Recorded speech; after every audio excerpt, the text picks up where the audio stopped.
75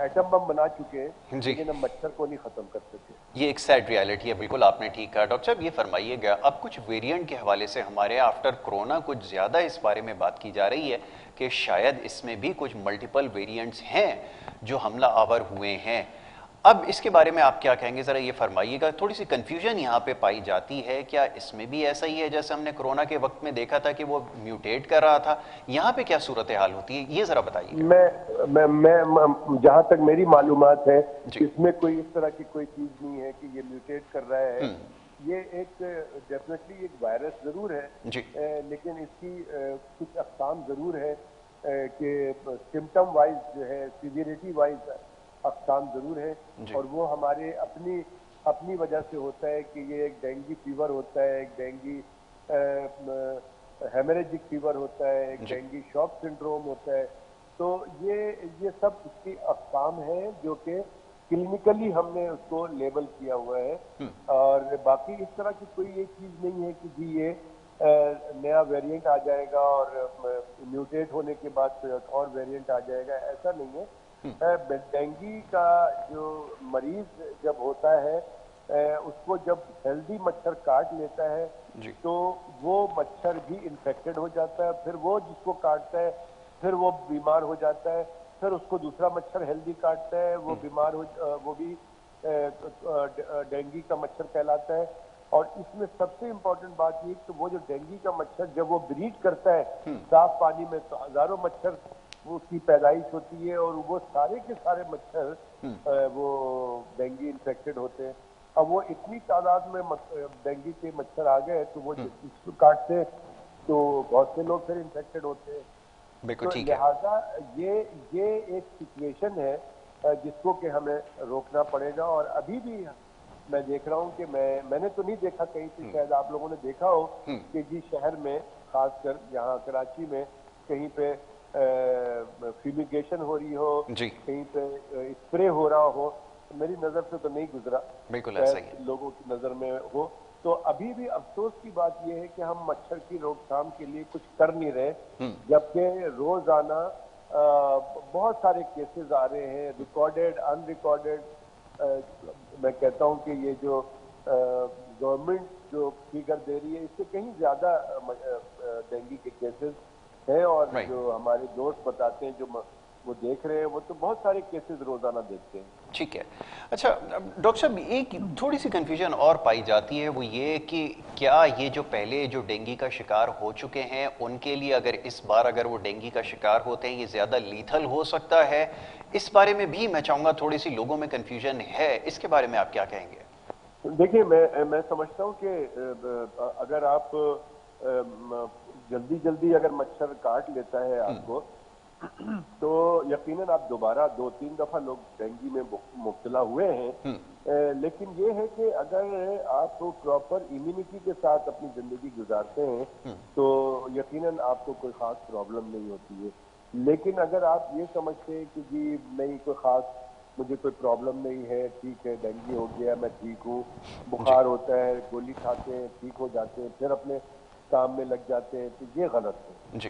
یہ وائرل کوئی بھی انفیکشن ہے، چاہے وہ نزلہ زکام کا وائرس ہو، اس میں جب تک آپ ریسٹ نہیں کرتے ہیں، اچھی غذا کا استعمال نہیں کرتے ہیں، آپ کی امیونٹی بوسٹ نہیں ہوتی ہے تو آپ کمزور ہوتے چلے جاتے ہیں اور وہ وائرس جو ہے وہ اسٹرانگ ہو جاتا ہے اور آپ کے جسم کے مختلف حصے کو وہ کمزور کرتا ہے، جس کی وجہ سے آپ پرابلم میں آتے ہیں اور بعد میں آخر میں نقصان ہو جاتا ہے، جانی نقصان ہو جاتا ہے. بالکل ٹھیک ہے. تو لہٰذا کوشش یہ کرنی چاہیے کہ اول تو اپنی قوت مدافعت آج کل جو کہ یہ لوگوں کو یہ پتہ چل رہا ہے کہ یہ بہت تیزی سے پھیل رہا ہے، تو آج کل اپنے سب گھر والے اپنی امیونٹی کو بڑھائے. اور اس کا بہت آسان طریقہ ہے کہ گھر میں جو آج کل منگوایا جاتا ہے کھانا باہر سے اور جنک فوڈ کا استعمال بہت ہوتا ہے، اس کو فوری طور پہ بند کریں.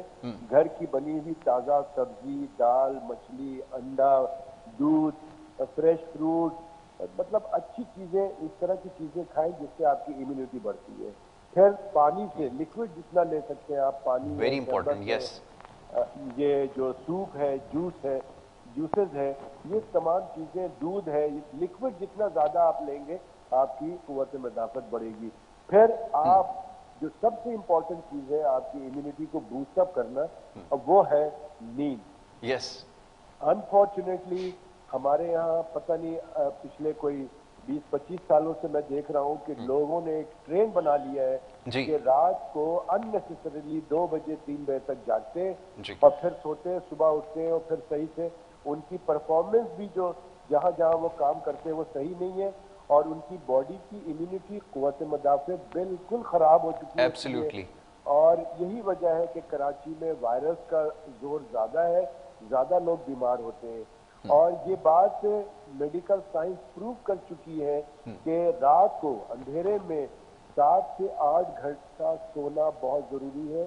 آپ کی اس کی امیونٹی آپ کی بوسٹ اپ ہو جائے گی. جب آپ کی اپنی انرجی آپ گین نہیں کرتے، دن بھر جو کام کرتے ہیں اس کی انرجی گین نہیں کرتے، تو وہ پھر آپ سمجھ لیں کہ زیادہ دن نہیں چلتا وہ آدمی.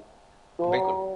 تو جو لوگ رات کو دیر سے سوتے ہیں اور صبح دن بہت دیر تک اٹھتے ہیں، وہ بہت اپنی باڈی کے ساتھ، اپنے جسم کے ساتھ زیادتی کر رہے ہیں. تو نیند کا پراپر استعمال، رات کو سونا 7 سے 8 گھنٹہ، صبح جو بھی آپ نے کام کرنا ہے رات کو، آپ اگر صبح فجر کے وقت اٹھ کر نماز پڑھ کے اپنا کام کریں، آپ کے پاس پورا دن پڑا ہوا ہے، بہت سارا کام ہو سکتا ہے. اور عشاء کے فوراً بعد آپ سونے کی کریں تو آپ کی امیونٹی، قوت مدافعت بہت تیز ہوگی. جی اور جب قوت مدافعت آپ کی بہت اسٹرانگ ہو جائے گی تو یقیناً آپ جو ہے بہت ساری بیماریوں سے بچے رہیں گے. آپ دیکھیں گے کہ آپ بہت سارے کورونا کے مریضوں کے درمیان سے گزر جائیں گے، آپ کو کچھ نہیں ہوگا، یقیناً. صرف اور صرف آپ کی قوت مدافعت. اور اگر آخر میں اس سے زیادہ آپ چاہتے ہیں کہ اسٹرانگ ہو جائے تو کہیں نہ کہیں سے آپ اپنے لائف میں واک کا سسٹم ڈال دیں یس. یا جم چلے جائیں، کوئی ایکسرسائز کر لیں.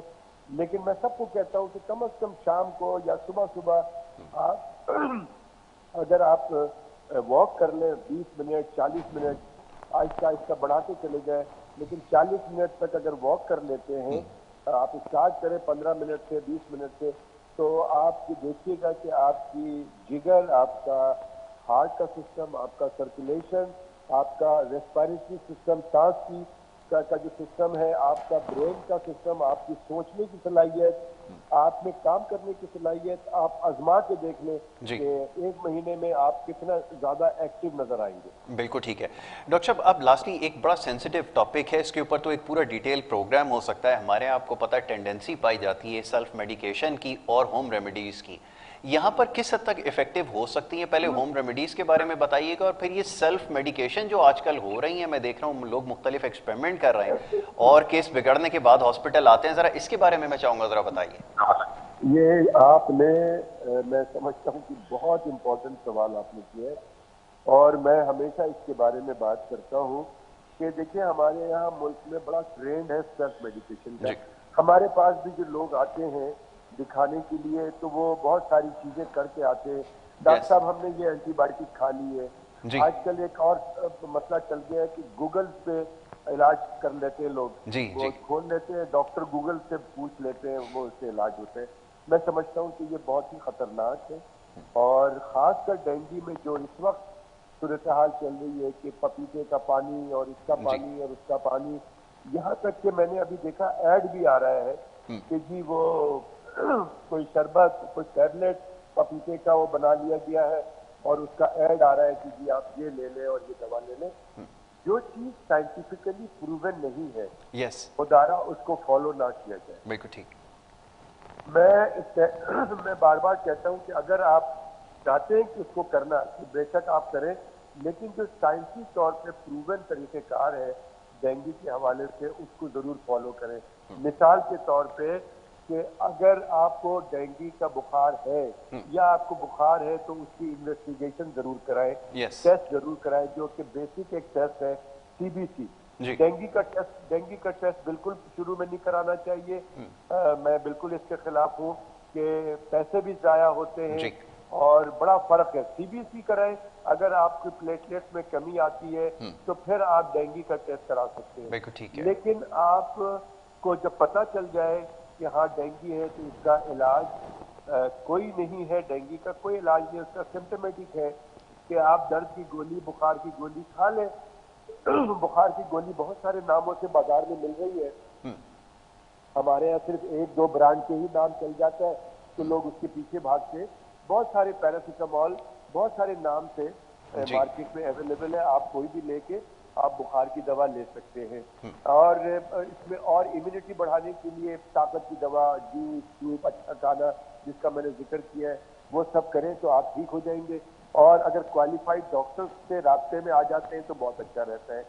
لیکن آپ روزانہ اپنا پلیٹلیٹ کاؤنٹ ضرور کراتے رہیں۔ اور اس میں ایک اور بات جو میں ابھی بتاؤں گا آپ کو پلیٹلیٹ کے حوالے سے میں بتاتا ہوں، لیکن جو آپ کا سوال ہے اس کا میں جواب دے دوں کہ میں پچھلی دفعہ بھی جب یہ ڈینگی آیا تھا 2005 میں نے دیکھا بہت سارے لوگوں نے اس وقت 2005 میں 50 لوگ کراچی میں انتقال کر گئے تھے، جو اسلام آباد میں، اور وہ صرف یہی جو آپ کا سوال ہے نا اسی بنا پہ کہ لوگوں نے جو ہے وہ گھر بیٹھے رہے اور پتہ نہیں کیا کیا اس وقت چل رہا تھا کہ پپیتے کا پانی، نیم کا پانی اور لیمو ڈال دیں، اس میں ڈال دیں، یہ کر دیں اس کا، تو اس طرح سے لوگ کرتے رہے اور ان کا جو ہے پلیٹلیٹ نیچے آتا رہا، پھر ناک سے منہ سے خون آنا شروع ہو گیا اور بہت سارے مسئلے مسائل ہو گئے۔ تو یہ میں تمام لوگوں سے ریکویسٹ کروں گا کہ یہ بالکل نہ کریں، جو ٹوٹکے جس کو کہتے ہیں گھریلو ٹوٹکے، یا کوئی بتا رہا ہے، پڑوسن بتا رہی ہے یا ایڈ آ رہا ہے، اس پہ بالکل جو سائنسی طریقہ کار ہے، نمبر ایک۔ نمبر دو بات یہ ہے کہ جو لوگ جا کر خود سے ایسپرین یا ایسپرین سے بنی ہوئی جتنی دوائیاں ہیں وہ ڈینگی کے مریضوں کے لیے جان لیوا ثابت ہو سکتی ہیں، اسی طرح سے درد کی اور جتنی بھی دوائیاں وہ جان لیوا ثابت ہوتی ہیں، اسی طرح سے ڈینگی کے اندر اینٹی بائیوٹک کا استعمال کرنا جان لیوا ثابت ہو سکتا ہے، اسی طرح سے ڈینگی کے اندر آپ ملیریا کی دوا کھائیں گے آپ کے لیے جان لیوا ثابت ہو سکتا ہے۔ تو یہ بیسک چیزیں ہیں، خدا را اس کو سمجھیں اپنی مرضی سے۔ یہ میڈیکل ہم 5 سال میڈیکل کرنے کے بعد اور ابھی اتنے سال ایکسپیرینس کرنے کے بعد بھی میں سمجھتا ہوں کہ مجھے کچھ بھی نہیں آتا ہے، یہ بہت ہی ٹیکنیکل کام ہے سارا، لیکن لوگ یہ سمجھتے ہیں کہ جی اچھا یہ کھا لیں، وہ کھا لیں، یہ لے لیں، وہ لے لیں، اور اپنی لائف کو رسک میں ڈال دیتے ہیں۔ دوسری بات، اگر آپ کے پاس ٹائم ہے تو ایک چیز ایڈ کر دوں کہ لوگ جو ہے وہ یہ کہتے ہیں کہ جی ڈاکٹر صاحب وہ میرے فلاں کا جو ہے پلیٹلیٹ 60,000 پہ آ گیا، 50,000 پہ آ گیا، اور ڈاکٹر حضرات جو ہے ان کو پلیٹلیٹ نہیں لگا رہے ہیں، میگا یونٹ نہیں لگا رہے ہیں، کتنی زیادتی ہو رہی ہے۔ ایسا بالکل نہیں ہے، یہ ڈیسائیڈ ڈاکٹر نے کرنا ہوتا ہے کہ پلیٹلیٹ کب لگانا ہے۔ خدا ضد نہ کریں پلیٹلیٹ کے لیے۔ پلیٹلیٹ 5,000 تک میں نے مریض دیکھے ہیں جو کہ 5,000 اس کا پلیٹلیٹ آ گیا ہے، لیکن اس کو ٹرانسفیوز نہیں کیا گیا پلیٹلیٹ، اور وہ پھر ایک ٹائم کے بعد وائرل انفیکشن ہے، ایک ٹائم کے بعد 5,000 سے وہ 30,000 پہ گیا، اور 30,000 سے 90,000 پہ گیا، اور 90,000 سے 1,30,000 پہ ہو کے اور 1.5 لاکھ سے اوپر چلا گیا۔ بالکل ٹھیک ہے۔ تو یہ اس کا طریقہ کار ہے، 6-7 دن بعد یہ خود بخود بڑھتا ہے، 6 دن 7 دن تک پلیٹلیٹ نیچے آنے شروع ہوتے ہیں آہستہ آہستہ سے۔ تو پینک ہونے کی ضرورت نہیں ہے، لیکن اگر آپ اپنی امیونٹی بڑھاتے رہیں گے، ریسٹ کریں گے، بھاگ دوڑ نہیں کریں گے، دیٹ از ویری امپورٹنٹ۔ بالکل بالکل، ہاں، تو وہ یہ پھر جلدی اوپر چلا جاتا ہے۔ آلرائٹ تو ڈاکٹر صاحب، میں سمجھتا ہوں کہ اس پہ عمل کریں۔ جی ڈاکٹر صاحب، مجھے بریک کے لیے کہا جا رہا ہے، میں آپ کا بڑا شکر گزار ہوں، آپ نے اپنا قیمتی وقت دیا اور بڑی اہم گفتگو آپ نے کی ہے، اور ڈینگی کے حوالے سے خاص طور پہ اس وقت جو اب ہم پایا جاتا ہے، اور جو خاص طور پہ ابھی ڈاکٹر صاحب نے بڑی تفصیلاً گفتگو کی ہے، یہ جو ہوم ریمیڈیز، یہ گھر کے اوپر جو خود سے علاج کرنے کی کوشش کی جاتی ہے اس حوالے سے، تو بہرحال اس کے اوپر آگے چل کے پروگرام میں اور بھی کچھ معاملات ہیں جو زیر بحث آئیں گے، لیکن یہاں پر ایک چھوٹی سی بریک ہمیں لینی ہوگی۔ بریک کے بعد واپس آئیں گے، آپ دیکھیے پروگرام کراچی ٹوڈے۔